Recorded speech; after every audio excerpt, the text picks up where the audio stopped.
तेरे कुदरत दारी बरकमाल अंता रब्बी अंता हस्बी जुल जलाल तू ही कादिर जलीलुल्लाह जहादार बहर हाले तू ही मेरा निगाहदार।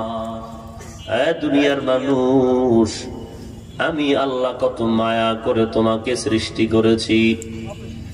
ভালো করে নজর করে দেখো, দুনিয়াতে আসার সময় আমি আল্লাহ তোমার এমন সুন্দর করে বানিয়ে পাঠিয়েছি।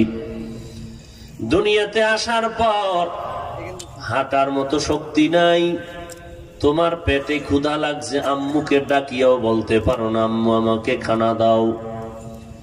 তোমার বাথরুমের প্রয়োজন, বলতে পারো না মা বাথরুমে নাও। আমি আল্লাহ কেমন রব, কেমন দয়াময়। আমি আল্লাহ তোমাকে শুধু একটা পুঁজি দিয়েছি, শুধু কান্নার আওয়াজ।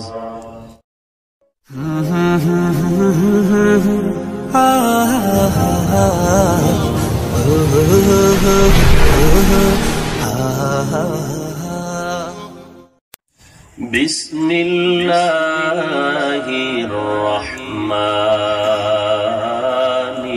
রহিম। قل إن كنتم تحبون الله فاتبعوني يحببكم الله ويغفر لكم ذنوبكم والله غفور رحيم. وقال النبي صلى الله عليه وآله وسلم من أحب سنتي فقد أحبني ومن أحبني كان معي في الجنة أو كما قال النبي عليه الصلاة والسلام. صدق الله مولانا العظيم وصدق رسوله النبي الأمي الكريم ونحن على ذلك من الشاهدين والشاكرين والذاكرين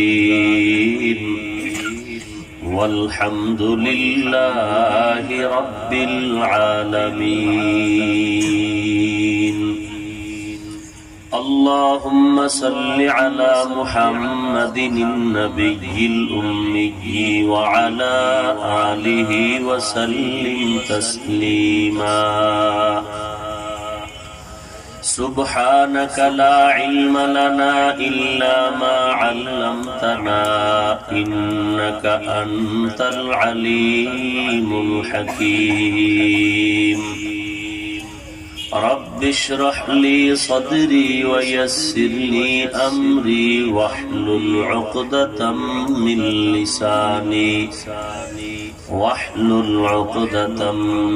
لساني يفقه قولي. تکبیر میں کلمہ میں نمازوں میں اذا میں، تکبیر میں کلمہ میں نمازوں میں اذا میں ہے نام الہی سے ملا نام محمد، ہے نام الہی سے ملا نام محمد. فرماتے ہیں آدم کو مجھے خلد تری میں، فرماتے ہیں آدم کو مجھے خلد تری میں، لکھا ہوا تو باپ ملا نام محمد، لکھا ہوا تو باپ ملا نام محمد. ہے میم میں محبوب یہ مطلب کا اشارہ، ہے میم میں محبوب یہ مطلب کا اشارہ، پھر کیوں نہ ہو محبوب خدا نام محمد، फिर क्यों न हो महबूब खुदा नाम मुहम्मद। আলহামদুলিল্লাহ, আল্লাহ পাকের শুকর যে আজকে আপনাদের ঝিনাইদহ জেলার মহেশপুর এলাকায় সুফা মাদ্রাসা কর্তৃক আয়োজিত আজকের এই ইসলাহি প্রোগ্রাম, এই ছোট্ট প্রোগ্রাম আপনাদের মহেশপুর থানার ওসি মহোদয়, পুলিশ প্রশাসন এবং এসপি মহোদয় সহ আমি কথা বলেছি। আলহামদুলিল্লাহ, যথেষ্ট সহযোগিতা করেছেন। তবে দীর্ঘ সময় নয়, সংক্ষিপ্ত কথা বলেই মোনাজাত হয়ে যাবে। কারণ এসপি সাহেবও বলেছেন, হুজুর মহব্বত করি, তবে সংক্ষেপে শেষ করে দিবেন, আপনি মেহমান আসছেন। তো আমাদের লম্বা চওড়া কথা না, অল্প সময় শুধু কিছু কথা বলে আমরা দোয়া করব দেশের জন্য, গোটা জাতির জন্য, গোটা দুনিয়ার মানুষের জন্য। এই মহামারী, কঠিন এই মুসিবতের সময় আমাদের দোয়া ছাড়া বিকল্প কোনো পথ নাই। আমরা দোয়া করি আল্লাহ পাক রব্বুল আলামিন গোটা দেশ এবং জাতিকে এই মহামারীর থেকে কুদরতের হাতে হেফাজত করেন। এবং এই আজকের প্রোগ্রামের পেছনে এলাকার যুবক, বৃদ্ধ, ব্যবসায়ী, শ্রমিক, চাকরিজীবী, বিভিন্ন শ্রেণী পেশার মানুষ, প্রশাসন, জনপ্রতিনিধি, যারা যতটুকু সহযোগিতা করেছেন, আল্লাহ প্রত্যেককেই এই খেদমতের বরকতে দুনিয়াতে শান্তি, সম্মান ও পরকালে মুক্তির ব্যবস্থা করে দিন। আমি একটি আয়াত পড়েছি, রসুলের হাদিস শরীফের মধ্য থেকে একটি হাদিস পড়েছি।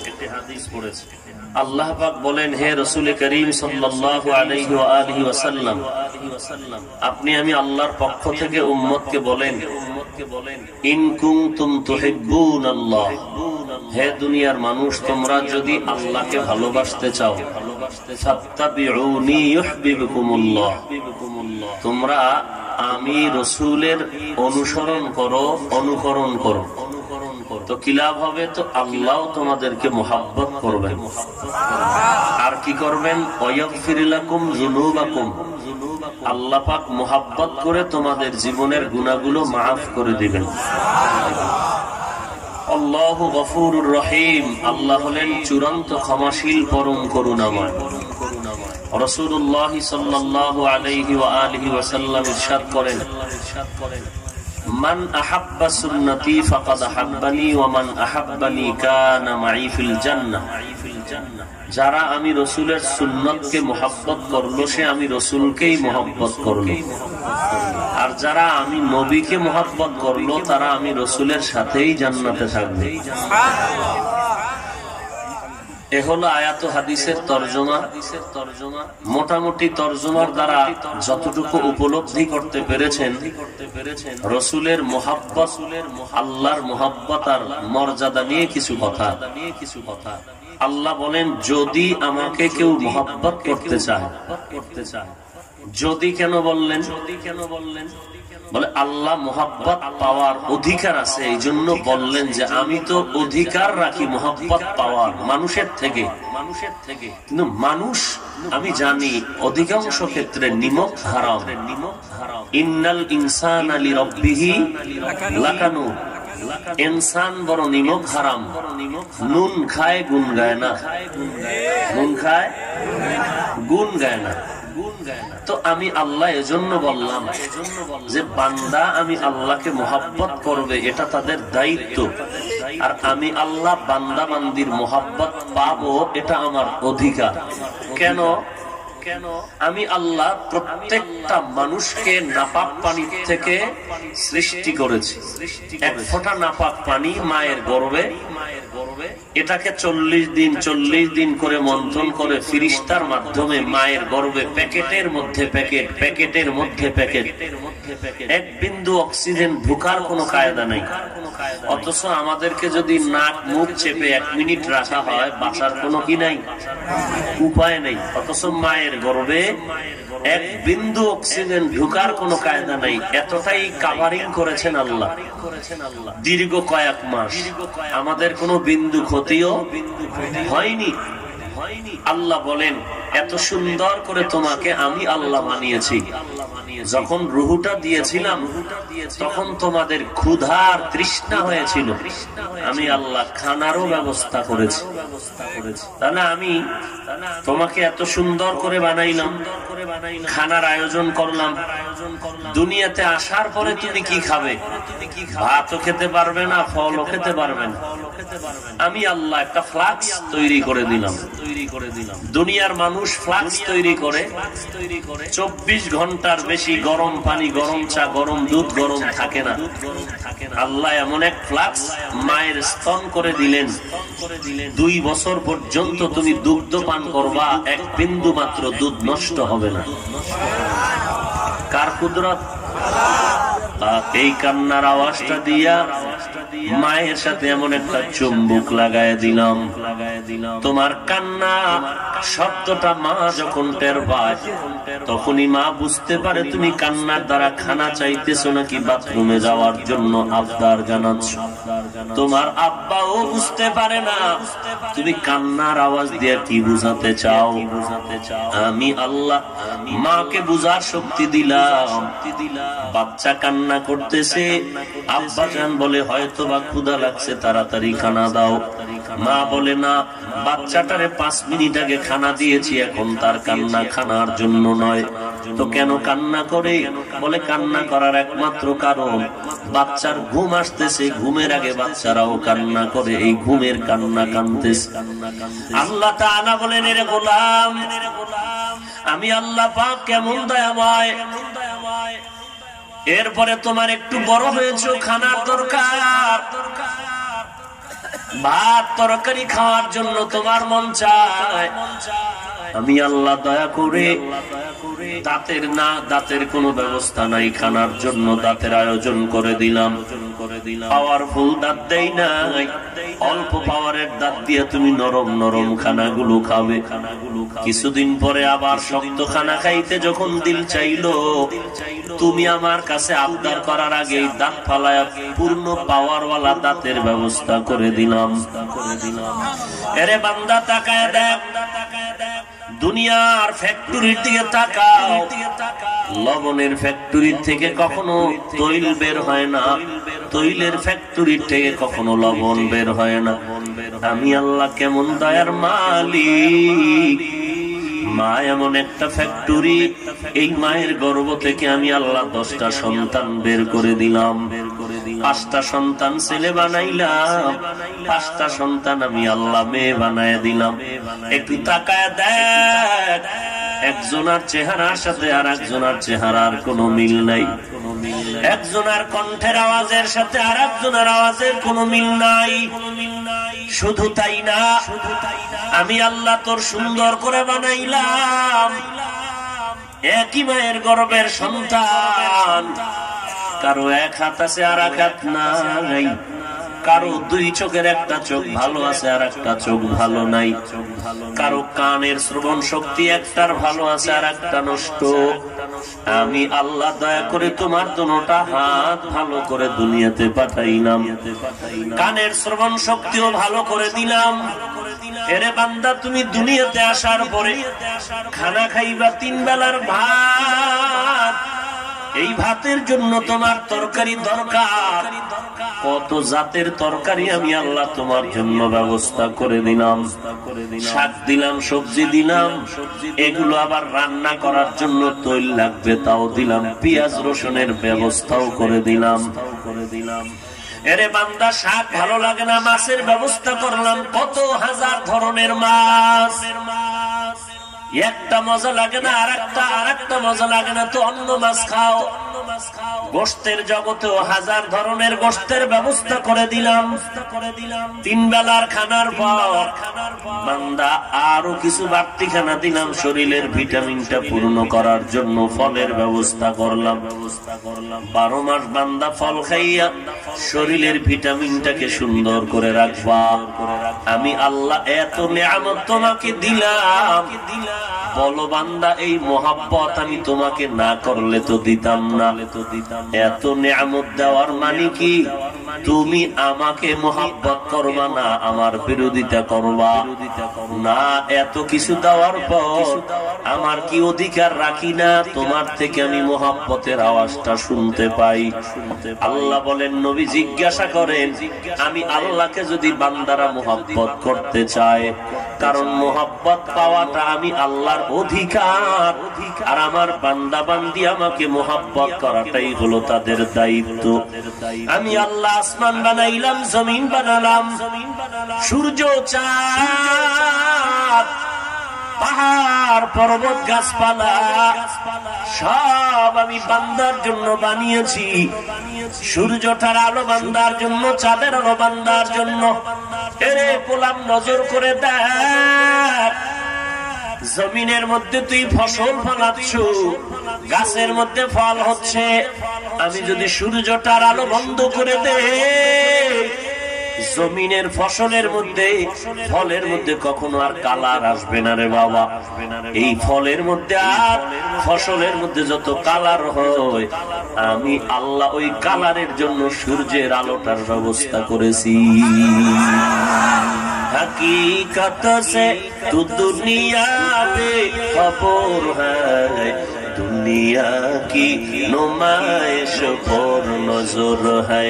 नमी गुयम के आज दुनिया जुदा बाश, बहारकारी के बाशी बा खुदा बाश।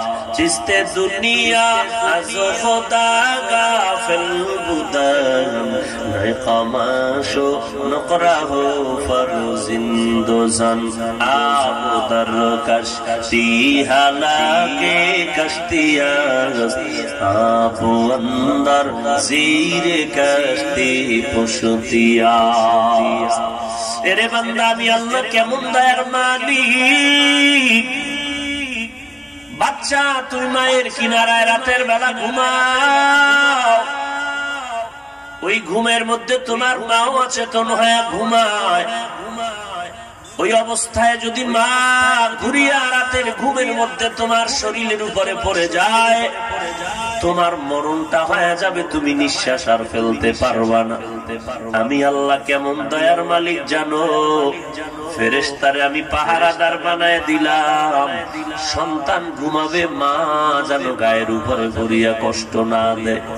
শুধু তাই না, ঘরের মধ্যে মা ঘুমিয়ে আছে, বাচ্চাটাও ঘুমায়। দরওয়াজায় ধাক্কাচ্ছি, দরজা খুলে, কোনো আওয়াজ নাই, সব গভীর ঘুমে। এত ঘুম, দরজার উপরে আওয়াজ, ভেতরে কারো ঘুম ভাঙ্গে না। কিন্তু আমি আল্লাহ কেমন কুদরতের মালিক।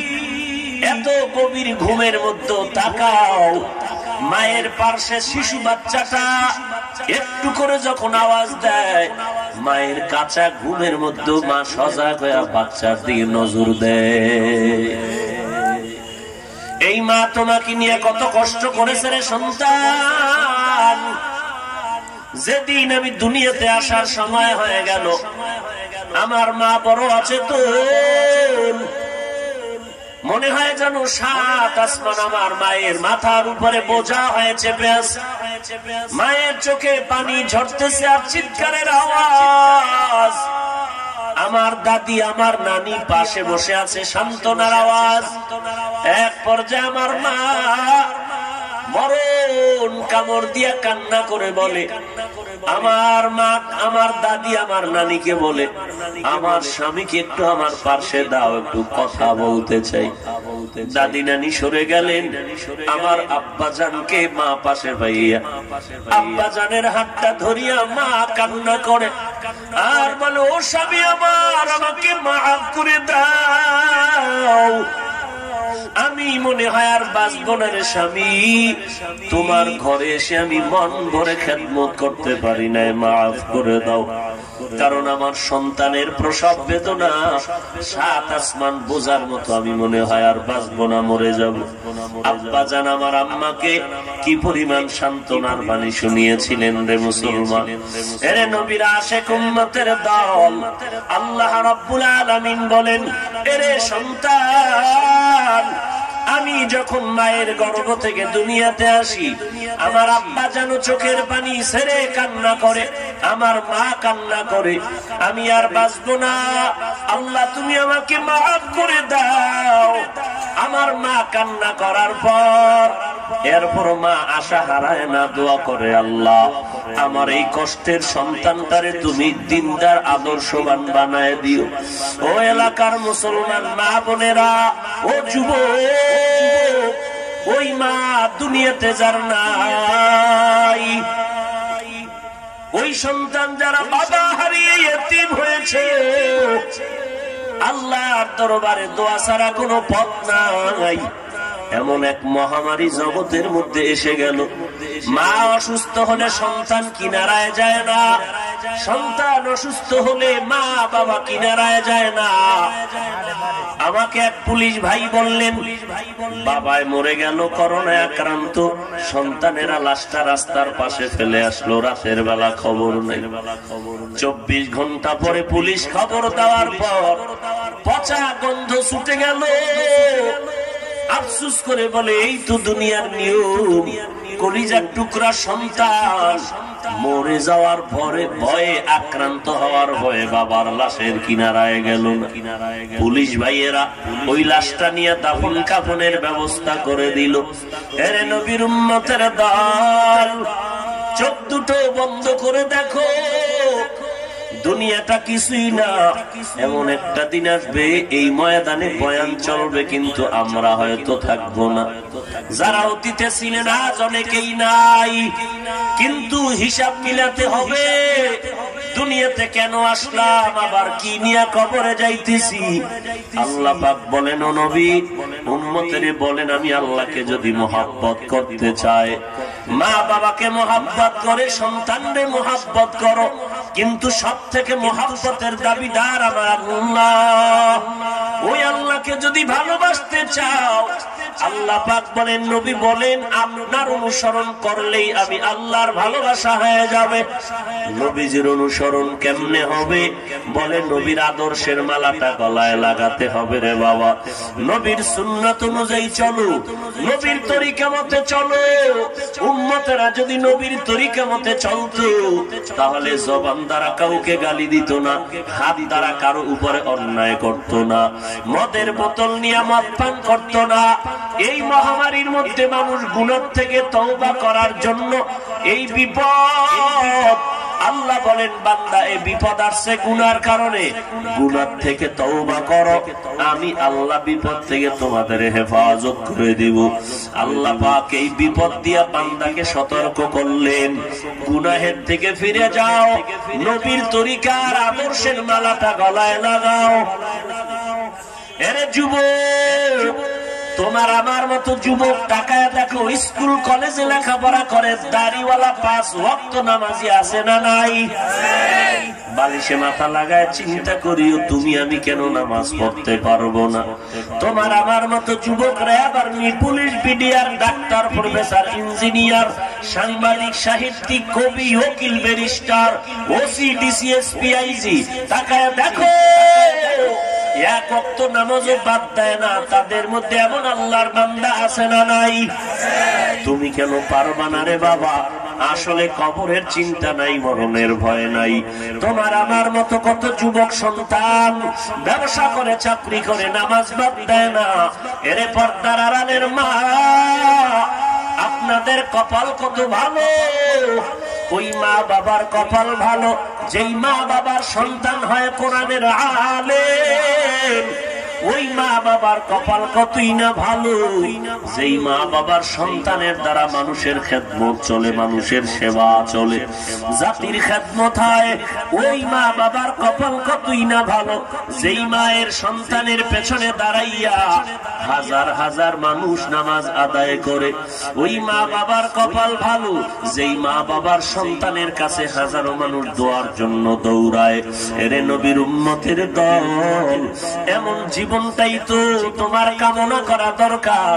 মরিয়া গেল যেন দুনিয়ার মানুষ দোয়া করতে থাকে।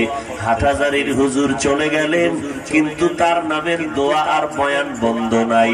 এরে নবীর উম্মত, এই জমিনে নমরুদ, হামান, কারুন, ফেরাউন, দুনিয়াতে ক্ষমতাও কম ছিল না, টাকা পয়সাও কম ছিল না, কিন্তু তাদের নাম নেওয়ার মতো একটা মানুষ দুনিয়াতে নাই। কোন একটা বেঈমানের বাড়ি ঘুরিয়া দেখো সারা দুনিয়ায় কারো নাম ফেরাউন আছে নাকি? তাহলে অথচ দেখেন টাকা পয়সার অভাব ছিল না, কিন্তু সমস্ত আল্লাহওয়ালা আম্বিয়ায়ে কেরাম, সাহাবায়ে কেরামের নাম নেওয়ার মানুষ আছে না নাই? অভাব নাই। খাজা মুঈনুদ্দিন চিশতির নামে সন্তানের নাম, আল্লাহওয়ালাদের নামে সন্তানের নাম, সাহাবায়ে কেরামদের নামে মাদ্রাসার নাম, মসজিদের নাম। এরে নবীর আশিক, আল্লাহর মুহাব্বত অন্তরে জমা করে নাও। ওই ফেরাউনের মতো চললে কি হবে? মরে গেলে কেউ নাম নিবে না, দোয়াও করবে না। স্কুলে পড়ো, কলেজে পড়ো, চাকরি করো, ব্যবসা করো, তবে নবীর মুহাব্বতের মালাটা গলায় লাগায়া দাও। নামাজ পড়লে তো কেউ বাধা দিবে না। আমি বাংলাদেশে ঘুরিয়া যত কলেজ দেখলাম, ভার্সিটি দেখলাম, প্রত্যেকটা কলেজ ভার্সিটির মধ্যে নির্ধারিত নামাজের জায়গা আছে না নাই? অনেক জায়গায় গিয়া দেখলাম মহিলাদের নামাজের স্থান আলাদা, পুরুষের নামাজের স্থান আলাদা। এরে যুবক, তাহলে তুমি কেন নামাজ আদায় করবা না? মদিনার নবী বলেন, 5 বেলার নামাজ যদি আদায় করতে পারো, আল্লাহ পাক কত বড় দয়াময়, আমল নামায় 5 বেলার নামাজের বরকতে 50 ওয়াক্ত নামাজের সওয়াব দান করে দিবেন। আল্লাহ পাক রব্বুল আলামিন মায়ার নবীর বরকতে এত সম্মান আর এত সুযোগ আমাদের দান করেছেন। এরে উম্মতের দল, কেউ যদি এশার নামাজ জামাতে পড়ে ঘুমায়, আবার ঘুম থেকে উঠিয়া যদি ফজরের নামাজ জামাতে আদায় করতে পারে, রব্বুল আলামিন বলে নবী উম্মতের সুসংবাদ দেন, ঘুমাইয়া যেই সময়টা কাটাইল আমি আল্লাহ ওই সময়টাও নেকের পাল্লায় ওজন দিয়ে দিব। মকুন সুস্তি নামাজে পাঞ্জে গানা, ফাওয়াইলুল লিল মুসাল্লিনাল্লাযীনা মুমিনারা ই নামাজ ইমদাদ দা, ইস্তাঈনু আয়াতে কুরআ বাকা, আয়াতে কদ আফলাহা ইয়াদকুন গৌর কুন্দর মানিয়াজদের সাদেকুন। এরে নবীর আশিক উম্মতের দল, ও যুবক ভাই, কয়দিন আর যৌবনের বাহাদুরি করবি রে যুবক? কিসের যৌবনের বাহাদুরি করো রে বাবা? তোমার বুড়া দাদা দিয়ে তাকায় দেখো, তোমার আমার মতো যৌবনের শক্তি তাদের ছিল। আজকে ভালো ভালো খাইয়াও সেই শক্তি নাই, লাঠি ছাড়া চলতে পারে না। একদিন তোমার আমার হালাতটাও কিন্তু এমন হয়ে যাবে। অতএব সেই দিনটা আসার আগে আল্লাহর দরবারে তওবা করে নাও, আল্লাহর কাছে চোখের পানি ছেড়ে কান্না করো। কারণ আল্লাহ বলেন কাঁদো। সাহাবায়ে কেরাম কাঁদলেন, আম্বিয়া কেরাম কাঁদলেন। আপনারা জানেন সমস্ত আম্বিয়া কেরামের কোন গুনাহ নাই, বেগুনা মাসুম। সাহাবায়ে কেরামদের মধ্যে 10 জন সাহাবা দুনিয়াতেই জান্নাতের টিকিট পেয়েছেন। এই কথাটা কি আর কখনো শুনেন নাই? কয়জন? 1 নম্বরে কার নাম? আবু বকর সিদ্দিক রাদিয়াল্লাহু তাআলা আনহু। ইতিহাস পড়বেন, আবু বকর জান্নাতের গ্যারান্টি কাট পাইয়াও মরণ পর্যন্ত কান্নার আওয়াজ। নামাজে দাঁড়িয়ে কাঁদতেছেন আবু বকর। নবীজি নামাজের পরে জিজ্ঞাসা করলেন, আবু বকর নামাজে কাঁদলেন কেন? বলে কোরআন শরীফের ওই আয়াত আমাকে কান্না করেছে। বলে কোন আয়াত? আল্লাহ বলেন, ইন্নাল্লাহা আশতারা মিনাল মুমিনিনা আনফুসাহুম ওয়া আমওয়ালাহুম বিআন্না লাহুমুল জান্নাহ। আল্লাহ তাআলা বলেন, মুমিন তোমাদের জান আর মাল আমি আল্লাহ কিনে নিলাম, বিনিময়ে মুমিন তোমাকে জান্নাত দিয়া দিলাম। নবী বলেন, এটা তো খুশির বড় খবর, জান্নাত পেয়েছো, এটা খুশির কথা, কান্নার কি আছে? আবু বকর বলেন, নবীজি আপনি জানেন আমি একটা কাপড়ের দোকানদারি করি, কাপড়ের ব্যবসা করি। আর সকালবেলা এক কাপড় দোকানে এসিয়া একজন মহিলা বহুদিন আগে আমার দোকান থেকে কাপড় নিয়েছে। ওই মহিলাটা আজ কাপড় আমাকে ফেরত দিয়া টাকা নিয়ে গেল। বিদায় বেলা আমি জিজ্ঞাসা করলাম, আম্মা জান বহুদিন আগে আমার দোকান থেকে কাপড় নিয়ে ফিরাইয়া দিলেন, তার কারণটা কি? মহিলা ডাক দিয়া বলে, রে ও দোকানওয়ালা সাহাবী, আপনার দোকানের কাপড় আমার পছন্দ হয় নাই। আল্লাহ বলেছেন, মুমিন তোমার জান মাল কিনে নিলাম, বিনিময়ে তোমাকে জান্নাত দিয়ে দিলাম। ওই কথা মনে পড়েছে কিয়ামতের ময়দান, যেদিন সূর্যটা মাথার উপরে নেমে আসবে, জমিনটা সূর্যের গরমে তামা হয়ে যাবে, বেঈমান আর নাফরমান চিৎকার করতে থাকবে, গুনাহগারের সূর্যের তাপে মাথার মগজগুলো টকবক করে ফুটতে থাকবে। ওই কঠিন সময় মা সন্তানের পরিচয় দিবে না, সন্তান মা বাবার পরিচয় দিবে না। আল্লাহ যদি ডেকে বলেন, আবু বকর আমার জান্নাতটা তোমাকে দিয়েছিলাম আর তোমার জানমাল আমি নিয়েছিলাম, বলো আমার জান্নাতটার জন্য তুমি কি করেছো? আমি আবু বকর যদি বলি, আল্লাহ তোমার জান্নাতটা আমি পাইয়া এটাকে ঠিক রাখার জন্য আমি নামাজ পড়েছি, জিকির করেছি, কোরআন তেলাওয়াত করেছি। আল্লাহ যদি বলে, আবু বকর তোমার জানমাল ফিরায় নাও, জান্নাতটা দিয়া দাও, কেন? আল্লাহ যদি বলেন, আবু বকর তুমি জান্নাতের আশায় যে নামাজ আর জিকির করেছো আমি আল্লাহর দরবারে পছন্দ হয় নাই, সেদিন আমি আবু বকর কি করে জান্নাতের দরওয়াজায় দাঁড়াবো? এই ভয়ে আমি কান্না করি। এরে এলাকার মুসলমান, জান্নাতের 10 জন সাহাবায়ে কেরামের মধ্যে 1 নম্বরে আবু বকর। সে যদি হাসরের ময়দানের ভয়ে কান্না করেন, আপনার নামাজ নাই, রোজা নাই, পর্দা নাই, হালাল হারামের ভেদাভেদ নাই, জবানের দ্বারা গুনাহ, চোখের দ্বারা গুনাহ, হাতের দ্বারা গুনাহ, এখন যদি আপনার আমার কি পরিমাণ কান্না প্রয়োজন, কিন্তু আপনারাও কাঁদেন না, কেউ কান্না করলেও তাও সহ্য করে নিতে পারেন না। অথচ আপনার তো কান্না দরকার ছিল, যদি কান্না না আসে কান্নাওয়ালার কাছে দোয়া চাওয়া দরকার ছিল, কারণ কান্নাওয়ালার দোয়া কখনো খালি ফেরত যাবে না রে বাবা। এরে যুবক, দুনিয়া কিছুই না রে মুমিন। যারা চলে গেল খেলার সাথী, আমার কত বন্ধু ছিল আজ অনেকেই নাই। লেখাপড়ার টেবিলে কত বন্ধু নিয়ে আড্ডা করেছিলাম আজ অনেকেই নাই। এরে আল্লাহর গোলাম, আজকেই যদি মরণের খবর হয়ে যায়, ওরে বাবা তোমার লাশটা কবরে দেওয়ার জন্য তোমার আপন মা বাবায় পাগল হয়ে যাবে, দেরি করিও না। কেউ যাবে বাঁশ বাগানে বাঁশ কাটার জন্য, কেউ যাবে কবর খনন করার জন্য। তোমার বাবায় কান্না করে যাবে, সন্তান আমার নাই, ইমাম সাহেব জানাজাটা পড়ায় দিয়া যাও। আবার কেউ যাবে ঘরের কিনারায় গরম পানি দিয়ে তোমাকে শেষ গোসলটা করানোর জন্য। গোসল করায় যখন তোমাকে সাদা কাপড়ের প্যাকেটে ঢুকাইয়া জানাজার খাটে উঠায় যখন জানাজাটা পড়ায় কবরের দিকে নিবে, মা চোখের পানি ছেড়ে কাঁদবেন আর বলবেন, আমার সন্তানের তোমরা কোথায় নিয়ে যাও? বলে কবরের দ্বারে নিয়ে যাই। বলে শেষবারের মতো চেহারাটা একটু দেখায় যাও। ওই কবরে যখন তোমাকে আমাকে রেখে সবাই চলে যাবে, এখন আর কবরে কেউ নাই, ডানে বামে মাটি আর কিছুই নাই। দুইজন ফেরেশতা আসবে, তিনটা করে প্রশ্ন করবে আমাকেও আপনাকেও। এক নম্বরে রবের পরিচয় দাও, দুই নম্বরে ধর্মের পরিচয় দাও, তিন নম্বরে রহমাতুল লিল আলামিনের পরিচয় দাও। অন্য কোনো প্রশ্ন হবে না। দুনিয়াতে যারা রবের গোলামি করবে তারা বলবে রব্বি আল্লাহ, আমার রব একমাত্র আমার আল্লাহ, আর কেউ আমার রব নয়।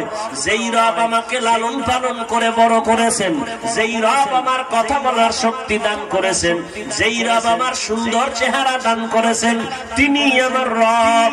এরপরে যারা ইসলাম ধর্মের উপরে চলবে তারা কবরে গিয়া ধর্মের পরিচয় জবাব দিয়া বলবে দীনিয়াল ইসলাম, আমার ধর্ম অন্য কোনটা না, আমার ধর্ম হলো একমাত্র ইসলাম ধর্ম, কারণ আমি ইসলাম ধর্মের লেবাস ছাড়া কোন লাইনে চলি নাই। তিন নাম্বার, আমার নবীকে দেখায় বলবে পরিচয় দাও। যারা নবীর সুন্নতের আমলের আসে তারা বলবে ইনি তো আমার সেই মায়ার নবী, যেই নবীকে না দেখিয়া টুপি ভরলাম, দাড়ি রাখলাম, লম্বা জামা পরলাম। কত দুনিয়াদারেরা টুপিওয়ালা বলে গালি দিয়েছে, তারপরও টুপি ভালাই নাই। দাড়িওয়ালা বলে গালি দিয়েছে, দাড়ি ভালাই নাই। ওই সেই মায়ার নবী আমার। আল্লাহ আওয়াজ দিয়া বলবেন কুদরতি ভাবে, ফেরেশতা আর বান্দাকে ডিস্টার্ব করিও না, জান্নাতের বিছানাটা বিছায়া দাও, জান্নাতের রাস্তা করে দাও, বান্দা আরামে ঘুমাবে। কিয়ামতের আগের দিন পর্যন্ত তার ঘুম কেউ ডিস্টার্ব করবা না। পক্ষান্তরে যদি গুনাহ নিয়ে কবরে যাও, রবের সাথে পরিচয় নাই, ইসলামের সাথে পরিচয় নাই, নবীজির সুন্নাত নিজেও মানো না, অন্যরা আমল করলে সহ্য করতে পারো না, উল্টা তুমি তামাশা করো, ঠাট্টা করো। টুপি না পরলে অসুবিধা কি? দাড়ি না রাখলে অসুবিধা কি? নামাজ না পড়লে অসুবিধা কি? ওরে অসুবিধা কি? এই প্রশ্ন তো নবীর আশিকদের করার কথা না। তারা তো কাফসুস করবে আর কান্না করবে আর দোয়া চাইবে। টুপি মাথায় দেওয়া দরকার হুজুর, পারি না, ঝামেলা, দোয়া করবেন যেন শিখতে পারি। নামাজ পড়া দরকার, পারি না হুজুর, দোয়া করবেন যেন নামাজ পড়ার সুযোগ করতে পারি। বান্দা অসুবিধা কি? কোনো প্রশ্নই তো করবে না। এদের অবস্থাটা কবরে কেমন হবে? যখন বলবে রবের পরিচয় দাও, এই গুনাহগার বলবে লা আদরি, আমি কিছুই জানি না। আবার বলবে ধর্মের পরিচয় দাও, বলবে আমি কিছুই জানি না। আবার বলবে নবীর পরিচয় দাও, বলবে আমি চিনি না। আল্লাহর অর্ডার হয়ে যাবে, এরে ফেরেশতা এই বান্দারে আর সুযোগ দেওয়া যাবে না। দুনিয়াতে আমি আল্লাহ কম সুযোগ দেই নাই। আমার দেওয়া বাতাস, আমার দেওয়া সূর্যের আলো, আমার দেওয়া চাঁদের আলো সব ভোগ করার পরে বান্দা আমার বিরোধিতা করেছে, এখন আর সুযোগ দেওয়া হবে না। জাহান্নামের বিছানাটা কবরে বিছাইয়া দাও, জাহান্নামের সাথে কবরে রাস্তা করে দাও। এরপরে আল্লাহ বলবে রে কবরের মাটি, এই নাফরমানকে দুই পার্শ্ব থেকে সজোরে চাপ দাও। কবরের মাটির চাপে পাজরের হাড় চুরমার হয়ে যাবে। একটা নয়, দুইটা নয়, 70 থেকে 99টা সাপ কবরে আসবে। এরে আল্লাহর বান্দা, ওই কবরের আযাব থেকে যদি নাজাত পেতে চাও, এখনো সময় আছে। আমার আল্লাহ বড় রহমান।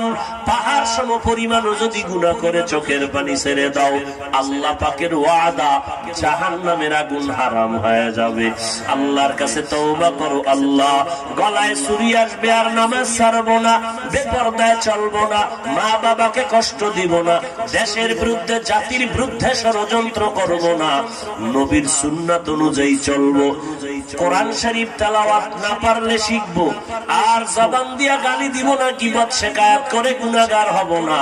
উলামায়ে আহলে হকের পরামর্শ নিয়ে আমি নবীর সুন্নতের আমল করব। আল্লাহর মোহাব্বত যদি থাকে, কবরের আযাবের ভয় যদি থাকে, তওবা করার যদি নিয়ত হয়, খাঁটি তওবার নিয়তে দুটো হাত আমার আল্লাহকে দেখায় দাও। আয় আল্লাহ সবার হাত আপনি কবুল করে নেন, তওবা কবুল করে নেন, 5 ওয়াক্ত নামাজি বানায় দেন, মুসিবত থেকে হেফাজত করেন, সহিভাবে কোরআন পড়ার তৌফিক দান করেন। আয় আল্লাহ গুনাহমুক্ত জীবন দান করেন, আমাদের তওবার উপরে মজবুত হয়ে চলার তৌফিক দান করেন, বলেন আমিন। अमल से बनती है जन्नत भी जहन्नम, अमाल से बनती है जन्नत भी जहन्नम, ये खाके फितरत में न नूरी है न नरी, ये खाके फितरत में अपनी न नूरी है न नारी। अरे बंदा আমল থেকে বিচ্যুত হওয়া যাবে না। আল্লাহর কাছে দোয়া করি, আল্লাহ আমাদের আয়োজন, আমাদের আলোচনা সব যেন নাজাতের ওসিলা হয়ে যায়, বলেন আমিন। আরো মহাব্বতে বলেন আমিন। ভাইরা আমার, আল্লাহর কাছে সবার জন্য দোয়া করব। যাদের দোয়া লাগে না, কার লাগে না? যার কোনো গুনাহ নাই তার দোয়া লাগে না। তবে এখানেও কথা, যার গুনাহ নাই তার ভয় আসেনি গুনাহ হতে পারে, ভয় আছে না নাই? শয়তান ধোঁকা দিতে পারে কিনা? তাহলে ওই গুনাহের থেকে বাঁচার জন্য দোয়া দরকার, আল্লাহর তৌফিক দরকার। কথা ঠিক না? এই মহামারী, এই মুসিবত আল্লাহর রাসূল স্পষ্ট বলেছেন, এর থেকে বাঁচার জন্য তোমরা আল্লাহর পথে বেশি বেশি সাদকা করো। আমরা দান সদকা করতে রাজি না, কিন্তু বিপদে পড়লে, মুসিবতে পড়লে তখন লক্ষ টাকা ব্যয় করতেও কষ্ট লাগে না। অথচ দান সদকা করা বিপদ মুক্তির মহা ঔষধ। অতএব সেই মুক্তির জন্য, মা বাবার সওয়াবের জন্য এই সুফা মাদ্রাসায় কিছু সহযোগিতা, এই দ্বীনি প্রোগ্রামে সহযোগিতা আমরা করব না, হিন্দুরা করবে, করবে। অতএব আল্লাহর মুহাব্বত যদি থাকে, দোয়া করে যাবেন। যদি মনে করেন হ্যাঁ দোয়া দরকার, হুজুর আমার আব্বার জন্য দোয়া দরকার, আম্মার জন্য দোয়া প্রয়োজন, আমার জন্য দোয়ার প্রয়োজন, তাহলে দোয়া যদি করার ইচ্ছা থাকে আল্লাহর ওয়াস্তে দোয়া করব, দোয়া করে যাব। এর ফাঁকে আল্লাহর মুহাব্বতের সাধ্যমতো কিছু অনুদান আল্লাহর রাস্তায় দিব। সমস্ত মুসিবত থেকে বাঁচার জন্য 500, 1000 যা পারি, অল্প যদি পারি, ব্যাগ রুমাল নিয়ে আপনাদের কাছে যাবে, আপনারা আল্লাহর রাস্তে দান করবেন। দোয়া ছাড়া, যাদের দোয়া লাগে না, বড় বুজুর্গ মানুষ, গুনাহ করেন নাই, তার জন্য কোনো আফসোস নাই। যাদের দোয়া